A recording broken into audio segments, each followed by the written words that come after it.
Yes, ato ang paborito ko every Tuesday and Thursday yung po aking tax reminder. Ayan. So, September Yun. 29, September 29, Monday, e-filing and e-payment of BIR Form 1702Q, quarterly income tax return for corporations or non-individuals. Ayan po ay partnership or corporation.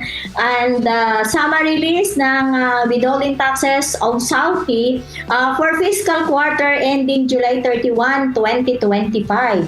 Next, September 30, Tuesday naman po ito. Ito po ay submission ng proof of e-file BIR Form 1702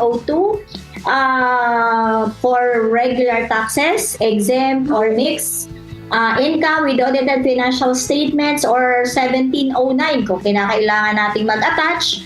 And other attachment through electronic audited financial statement or EAFS or manual. So ito po ay for fiscal quarter ending May 31, 2025. And then soft copies din ng ating inventory list and schedules stored and saved in DVD or USB properly labeled together with notarized sworn declaration for fiscal year ending August 31, 2025.